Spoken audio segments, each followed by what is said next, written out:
out is the behavior of the performance of the Ghana cedi. And after months of rapid continuous fall of the Ghana cedi against its major trading partners, managers of the economy say the cedi has started regaining its strength and economic trend is rebounding. The Ghana cedi depreciated by some 40% between January and around June 2014, and it was described by some economic pundits as the worst performing currency in the world then. But then the issue is it's more of how to strengthen the cedi, and most importantly how to sustain this trend and possibly avert the situation in the near future. These are strong issues that we need to deal with, and it will not take just this program, but I believe that we're going to have subsequent discussions with this man. In the best, Mr. Ken Thompson, the Chief Executive of Dalex Finance. Mr. Ken Thompson is also a Chartered Accountant and a Fellow of the Institute of Chartered Accountants in England and Wales. Good morning, sir. Welcome. Good morning. Fantastic. Ken, you've been following this course on the behavior of Ghana cedi in terms of performance against major trading partners, and these are the major ones. Most of the time we talk about the dollar, euro, pound sterling, then the rest also come. But Ken, can you give us a background to the fall of cedi, the trend, probably a few decades back? Okay.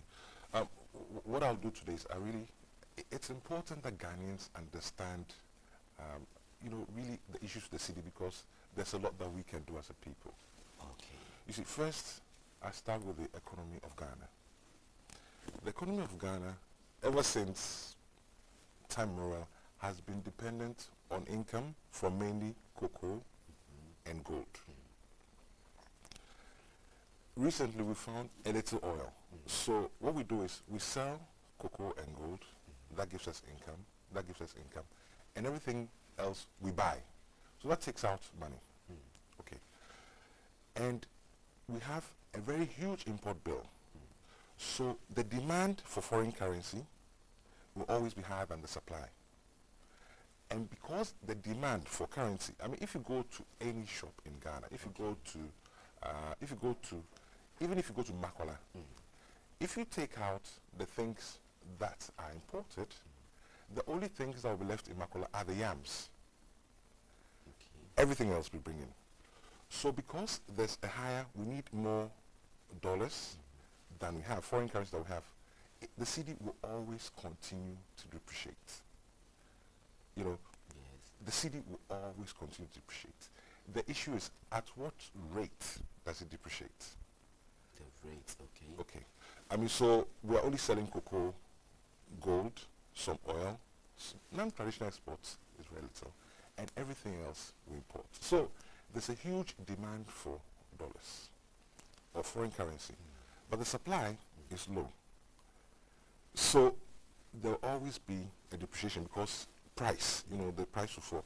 The issues have always been around the rate at which the cedi depreciates. I see. We have a few slides to buttress the points we're making. I don't know if my producer is ready to start rolling the slide for us, so at least we have the graphical understanding. Yes, of course. About exactly. So Eric, if you're around, let's see these slides, these videos, and then if you're ready, whilst he gets it ready. But Ken, we are still waiting for our slide actually. For the common man, permit me if I use the word common, ordinary person, permit me also. Talking about depreciation, how would you explain it to that person? Okay. Cedi, how practical would that be? Okay. If you talk about depreciation, what we are saying is that every time your currency buys less and less. So for example, a ball of kenke, maybe last year a ball was 50 pesos. Now the same ball of kenke is 70 pesos. That means your money has lost value. Okay. So the value. That's right. So you spend more but get the same or less. That means your money has lost value. Oh, I see. That's the issue. Practical issue. So, but going forward, the way I describe it is that, our addiction is like alcoholism. on. We're waiting for a slide. Okay. Oh, excellent. Okay. So this is a Ghanaian economy. That's the Ghanaian economy. So all I'm showing is cocoa, That's gold, right. cocoa, gold, and a little oil, That's and right. everything else we import. I see. Okay. So if you look on the slide, what I've said is that our economy is like we're addicted to appeal. We're addicted to foreign goods and services. And I've said that go to the market today. If you take out the things imported, all you have left are yams. Right. So because there's more demand, we need more dollars than we have supply, it depreciates. And if you look at it, between 1998 to 2014, 98 to 2014. yeah, the cedi had depreciated by 1,000%. 1,000%. 98 to 2014. Yeah, 1,000%. That means what it's saying is that, so technically, you need, if the ball of Kenke, if you look at it in 98, probably the same amount of money will buy, or more money will buy the same ball of Kenke. But in terms of the dollar, it's depreciated by about 1,000%. That's what's happened. I see. And you know, the depreciation of the cedi. So whenever you want the slide change, just call for it. Yeah. We'll go to the next one. You see, it's a symptom and a disease in itself. Okay. We have a disease. You know, it's a symptom and a disease itself. And that's the issue with the cedi. There's more demand for it than there's supply. You know, and that causes depreciation. So always, that determines price. So always, there's very little and there's more purchasing. So that's what causes cedi to go down. Okay.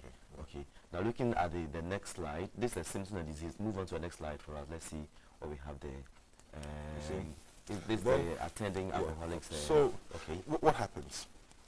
Because we get, you know, we have an expenditure which is bigger than what you have big revenue. We always end up in a hole. We always end up in a hole. Okay. When we end up in a hole, then we go to what I've called Alcoholics Anonymous. When we go to Alcoholics, what it means is Alcoholics Anonymous, and my use of alcohol is I'm trying to bring an analogy that people will understand. Okay, so we're addicted to alcohol. Then we go to a place where people try and help us to come off alcoholism. And Alcoholics Anonymous is a worldwide organization. So when we go to Alcoholics Anonymous, we've been there several times. 72, we had Operation Feed Yourself. Then a champion came up with Yemtua. And then, you know, a huge attempt was made for us to produce food locally. People were growing, I mean, for a lot of the younger people, they remember Operation Feed Yourself. But a huge attempt was made to get us to produce locally. Chickens, you know, we sold lots of things. Okay. Then also went again, structural adjustment program.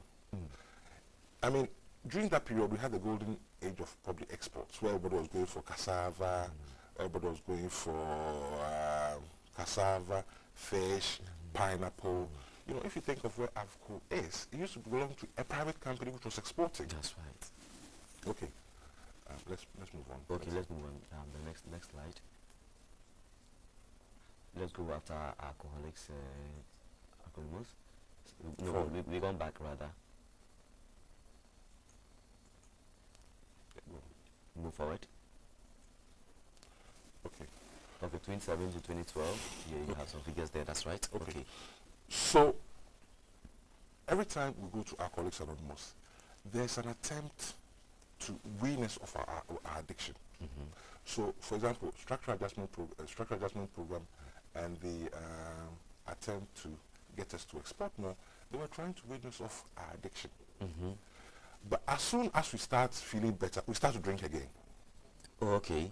So in practice, as soon as it looks like the currency is being strengthened, we start importing more again. Exactly. So first we have a problem. We have a demand for currency because we're addicted to. That's right. We're addicted to imported goods. That's right. So that means we're spending more than we're receiving. That's right. Then we get into a hole. Then you go to a place, and normally we use the international bodies. That's right. So, you know, SAP, HIPIC, where they try and help us to get over addiction, because at that point you're trying to balance what you spend and what you earn. You are not able to do it yourself. That's right. But as soon as you get better, we start to drink again. And that's our problem. And I'm saying that our latest bout of drinking started from around 2007 to 2012.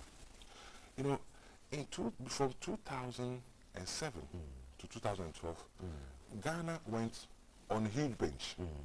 I mean, yours truly, myself, Ken Thompson, I bought myself a huge SUV. Huge SUV.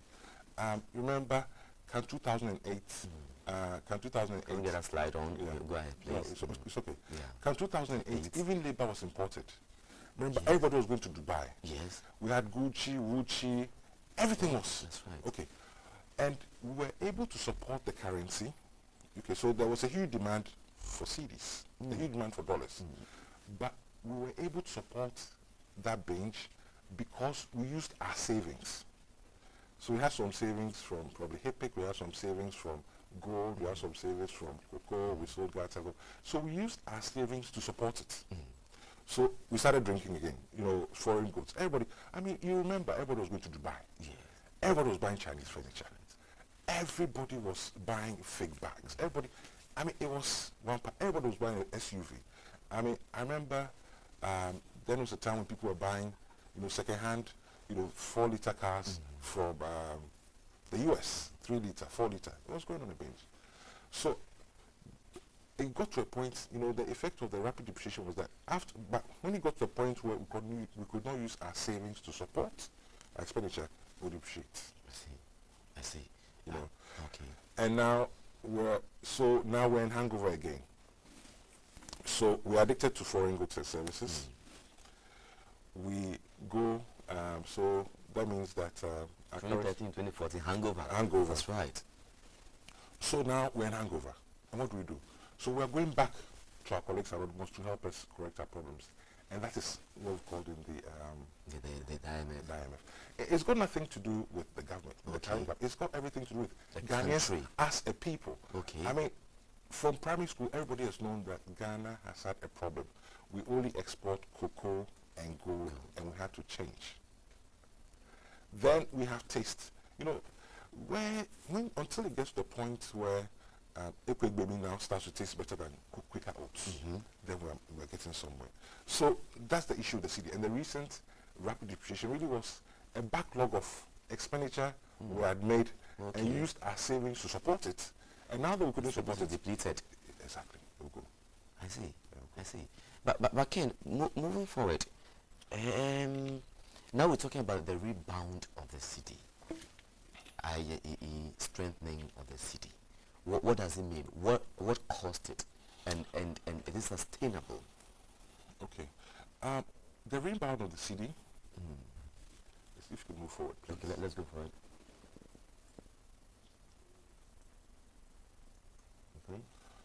Okay. The rebound is temporary. Okay. Yeah, the rebound is temporary. It's temporary. The rebound is temporary. We've had some inflows, and they've done well. I mean, the Eurobond was oversubscribed. We borrowed some money to buy cocoa, so that gives us dollars. But the problem still, nothing has really changed. You know, I think it was the last time the president had a sessional address. He actually spent a lot of time promoting Made in Ghana, but nobody really thought through why he was promoting Made in Ghana goods. You know, he talked about, I think, horseman shoes. Yes, that's right. He talked about the water he was drinking.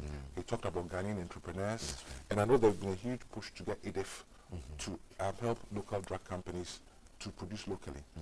But he's trying to correct the alcoholism. Trying to correct the alcoholism, you know. And the reason why the currency keeps going is that unless we can correct that demand and supply, so we can still maintain alcoholism, but we also need to sell more to balance it out. You see, so unless we can correct it, nothing will change. And this rebound really is temporary, because nothing structurally in Ghana has changed. Nothing has changed. I see. So that means that we're talking about rebound because we made the prices of cocoa and gold have changed. Okay. And so we made some and a little bit. No. That's not part of it, right? Okay. So we have a demand for dollars. That's right.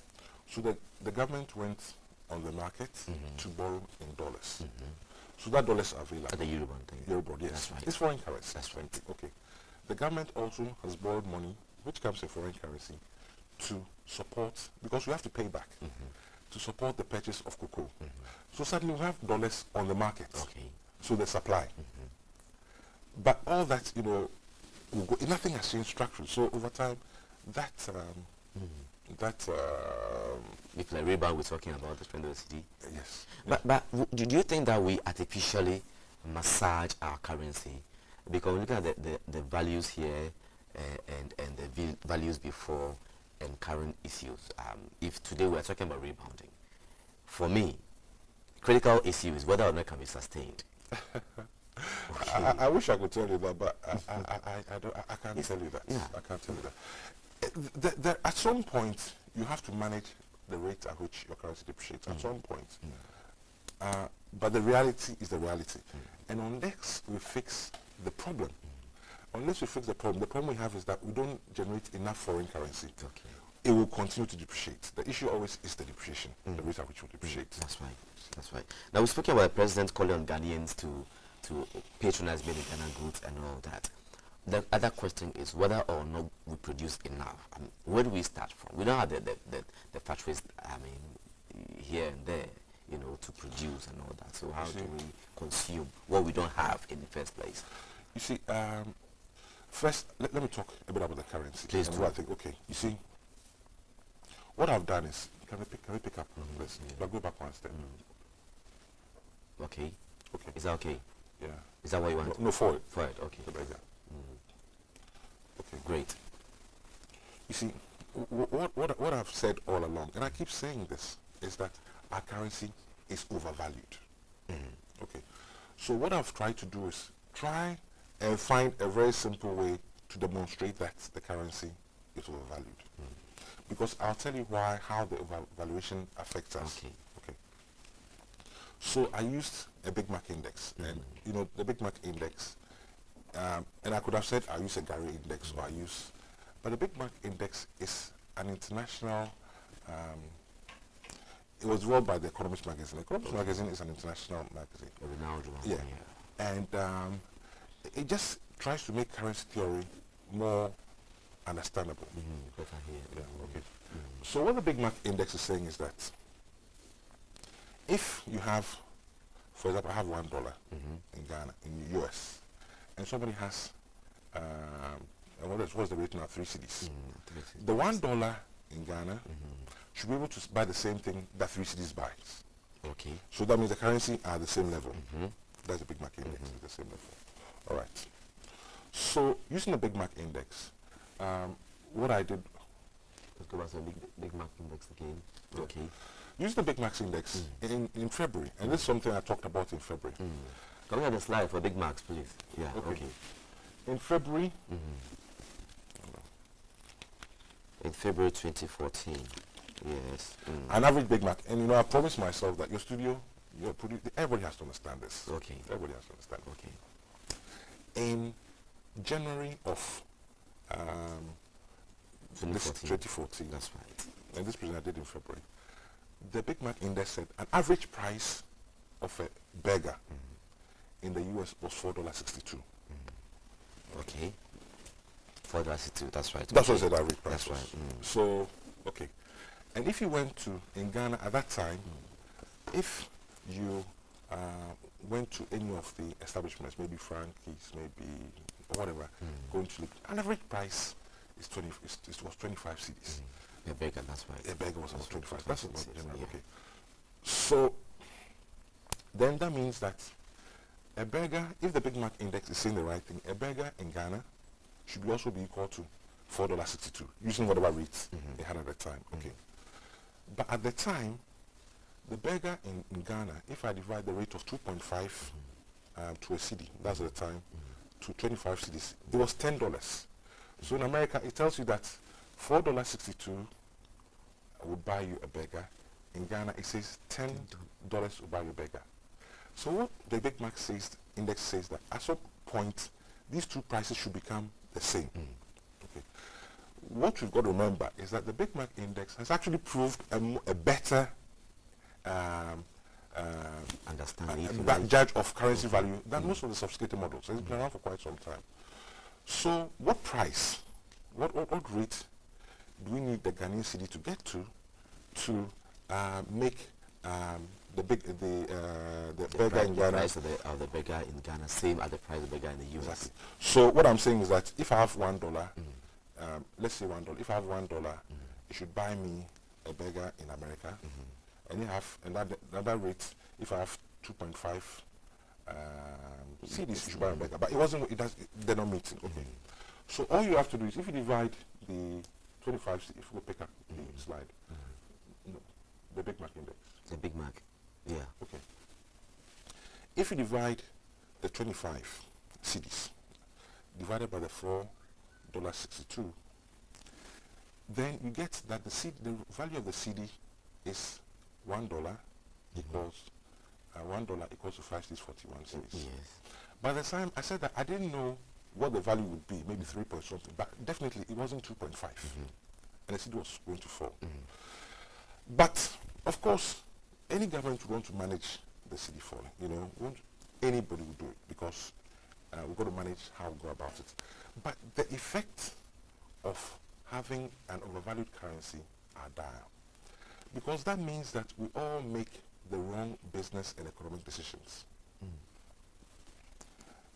GTV. GTV, yeah. It's cheaper for you to buy a telenovela than to produce in-house. It's cheaper. Why do we have a lot of telenovelas on TV? Because it's cheaper to buy them than to actually make them locally. And that means you are taking jobs outside. That's right. It's cheaper to actually go for it. Go for it. That's right. Okay. If you take companies like, the companies we used to produce black and white, it's cheaper to actually... It's a kind of candy. Those yeah, candy. Black right. Yes, I'm sorry. Yeah. I'm sorry. It's cheaper to bring it from overseas. Now. Which now is Tom Tom. But to make it here. Think about a company like Carson's. When Carson's started, they were actually making things locally. Think of the jobs that they created. Now it's cheaper for them, it's cheaper for Carson's to actually bring it in than to make it locally. I drink, sometimes I think that, I drink Diet Coke because I've convinced myself that my stomach is not due to food. So I drink Diet Coke to compensate myself. And, when the cedi got to, I used to drink Diet Coke. Then when the cedi got to, at a point where it hit 3 cedis 89 plus, I switched. Now I was drinking Diet Coke, which was bottled in Ghana, and I stopped drinking. Bottled once again. Bottled one. So the effect of the valued currency is that we make the wrong economic decisions, and all the decisions we make, they take jobs out of this country. When we had our binge in 2008, normally at election time, it's cocoa season for people that produce T-shirts. Yes. Exactly. That's right. In 2008, very few people produced T-shirts in this country. Everything was imported from China. So suddenly, there was no money in our system. You see, but because the currency is not at the right value, it encourages us to do the wrong thing. So we are always spending more than we earn. And until we solve that problem, it will continue to depreciate. I see. Okay, let's look at the issue of labor.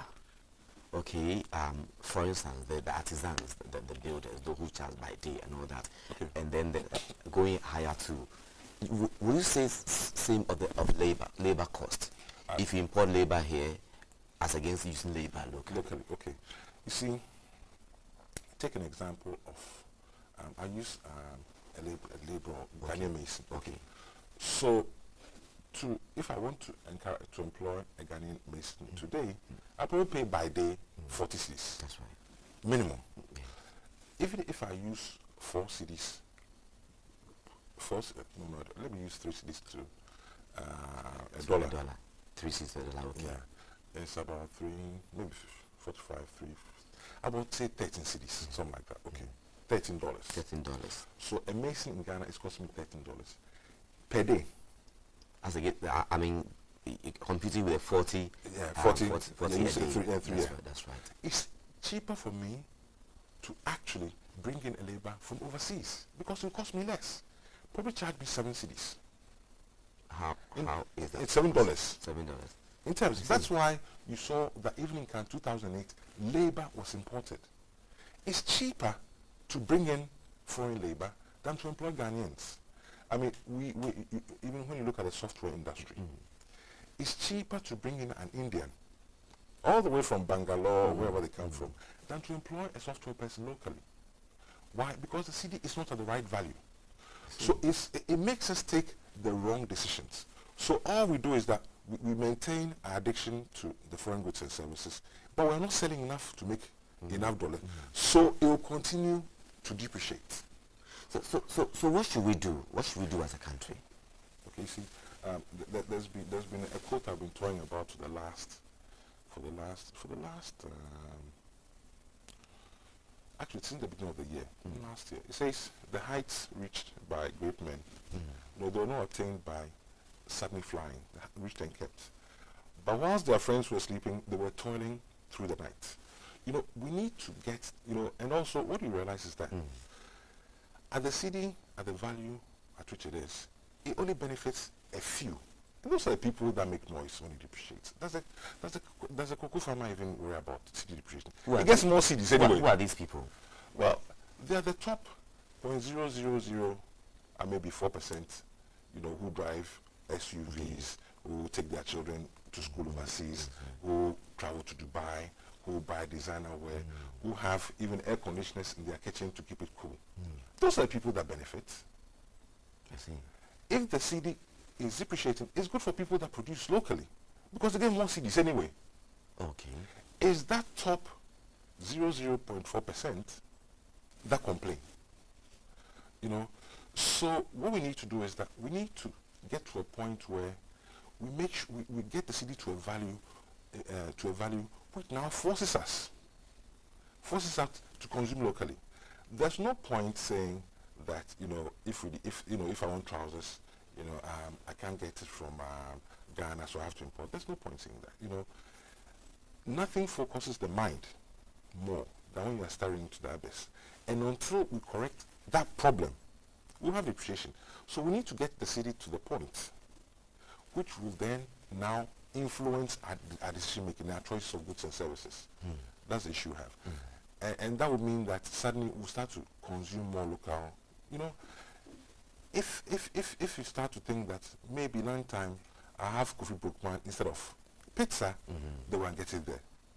You know, because the price of pizza will be so high, suddenly you think, nah, maybe I need to have coffee brookman. You see, and that's what we need to work on. You know, that's the main issue we need to work on. So it means that we are overspending in a way. Are we? Is that what we, or that we of course we are spending more than we earn? That's one. Okay, and all our expenditure, most of our expenditure is in dollars. That's right. So we are earning $10. We're earning $10, but we need $50. That's right. That's right. So you That's have, right. you know, we're chasing, you know. The difference of $40. How do you do it? So that affects the price, and it will continue to go down until you correct it. And why are we importing so much? Because we've priced the CD at a rate which makes it cheap for us to buy from overseas. I go back to, you know, when I watch TV, all I see is telenovela. Why? Nobody's doing anything local anymore. Because it's cheaper to buy from. But if we still have to look at that particular thorny issue of consuming what we produce, honestly, you agree with me, Ken, that we don't produce much. In terms of manufacturing and production, where do we start from for us to say that, okay, we're going to consume what we first, produce? I mean, if I'm looking at it, first, I mean, if for example, you know, we start to, you know, the city's price properly, you know, it starts to price, we start to take off the subsidies of the you know, still our fuel, then we start to think a bit more about how we spend our money. Okay. So maybe we shouldn't be putting on your air conditioner. Okay. Because you need to make savings elsewhere. Now you start to eat gari instead of perfumed rice. I have a story, where I had this boy who was working with me, and I said, what would you like to eat? I have gari. And he says, no. He says, afunumi. I said, what do you mean by afunumi? I said, medimo. And I'm thinking, when do you start eating perfumed rice? But is that enough of gari? No, but that's what you can only. I don't have any problem With that, that's with right. that. Yeah. But we can only eat. You should only eat what you can afford. If you can afford it, fine. Okay. Okay. In any case, the majority of the people in the villages don't see perfumed rice. So once we get it to the right value, we start to look internally for things to consume. And then it will also promote export. People have this perception that Ghanaian businesses have a very short-term approach to investments. But what I've said is that, cocoa is not indigenous to Ghana. Cocoa was brought to Ghana in 1879, somewhere like that. And by 1901, Ghana was the world's leading producer of cocoa. And cocoa was adopted by peasant farmers, people that had not gone to school before. Cocoa was adopted by people that just finished maybe middle school. And cocoa takes at least 7 years, at that time, to, ripe, the fruit comes up before you can harvest. But why did they wait for 7 years? Because the incentive structure was correct. So, if we change that incentive structure by allowing our currency to get to the right level, suddenly, it will favor people that are exporting and will be against those that are importing. But there's going to be a transition. So maybe you've got to eat broken rice. When we get to a point where we think broken rice now, is good, then we're getting there. But there'll be transition. I don't expect that Ghana can meet all its needs overnight. No. But I expect that somebody like Horseman Shoes, his business should grow. At the right value, his business should grow. At the right value. At the right currency value. That's right. His business should start to grow. At the right currency value, it shouldn't be profitable for somebody to take cloth, Ghanaian printed cloth, to China with a Ghanaian design, get it done, and bring here, and cheaper than what's in Ghana. But what I've done is I use the Big Mac Index to illustrate that the value is not right. Okay. We have a structural problem, and everybody knows that. We have a structural problem that everybody knows. We import too much. So there's huge demand for foreign currency, and there's very little supply. So the CD will always continue to depreciate, is the rate. And then also we pamper ourselves. We have fuel subsidy, we have single spine, which we say you can't pay for. They are very populist. But what we have to remember is that things like fuel subsidy benefit a few of us. Things like fuel subsidies benefit a few of us. So all that resources should be put into programs to encourage us to consume locally and also to export. But it's not going to be happen by somebody saying it. We've got to make sure that we get the CD to the value where it needs to be, and that the price is what will influence our decision. I see. If I wake up in the morning, I have something like Weetabix. I don't know. I say, okay, look.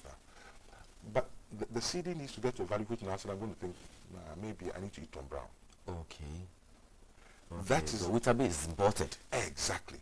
So the moment I'm buying Weetabix, I'm taking the job outside. Fantastic. The moment I'm eating Weetabix, the job, and we all don't seem to realize that, we all have caused this problem, and we need to correct it. But the correction will not come because Ken Thompson says it will come.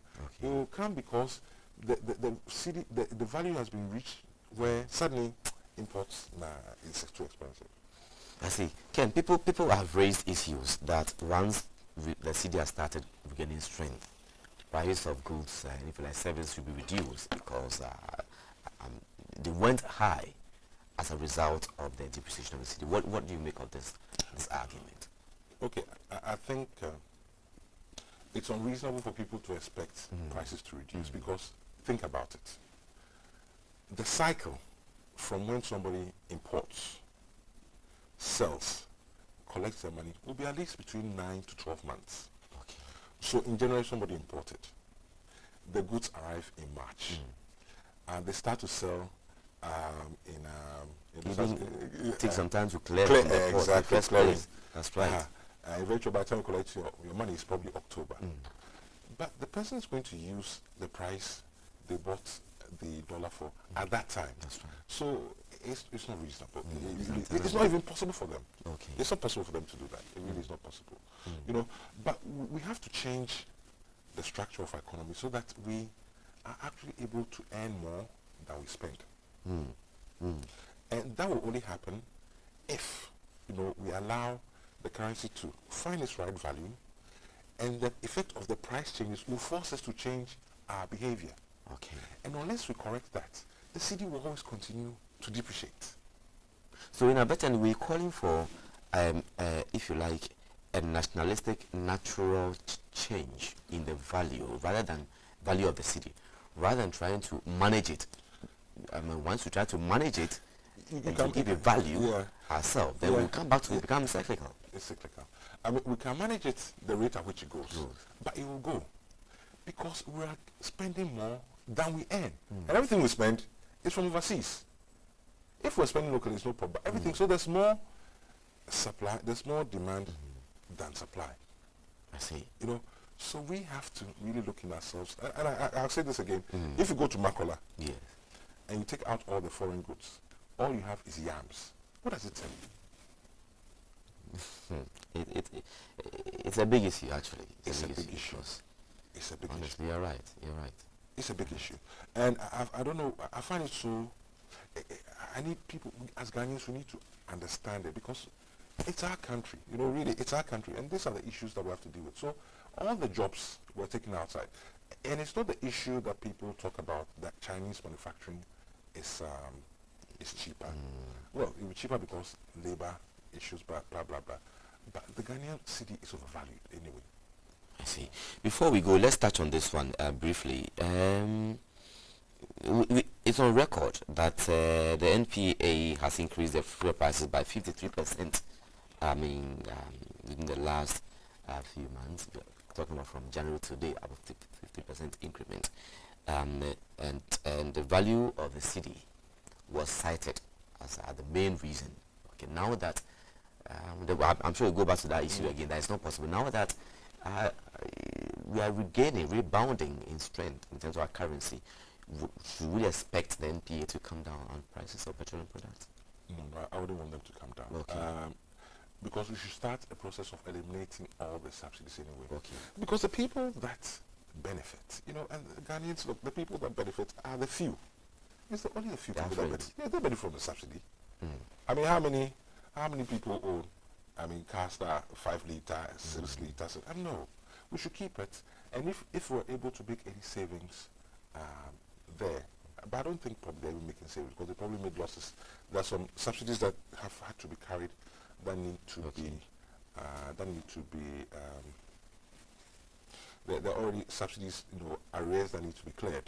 So no, we should keep the subsidy, work towards eliminating the subsidy, and work towards getting money in the city to go to the right value, so that it will change our behavior. As alcoholics, we need to reform. Okay, so a two-way before we end here. First of all, our behavior, our consumption pattern, and everything as a people should change, and then probably from official term, the fiscal policies must also be put in such a way that it will support our consumption pattern. Yeah, in a way, that will be our final word before we go. In a way, the elephant in the house really is, and this has been going on for ages, and what problems we're facing now is built up over years. Okay. Every 4 years we go in a huge spending binge. Every 4 years we go in a huge binge. That's right. But you're spending more than you earn. Okay. So, I mean, what I'd say is that we need to correct our alcoholics, addiction to foreign goods and services. Okay. That will only be corrected by price. Okay.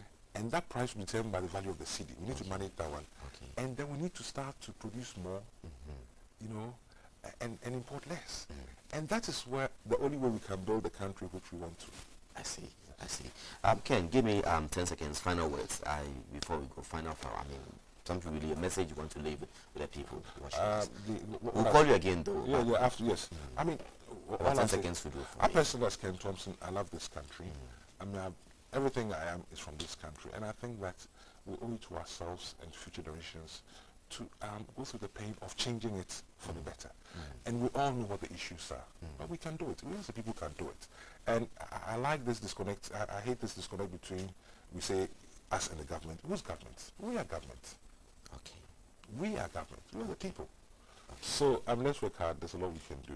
All right. So it means there's hope. If we work hard. That's right. If we work hard and we allow the city to get to its right value, and if we work hard.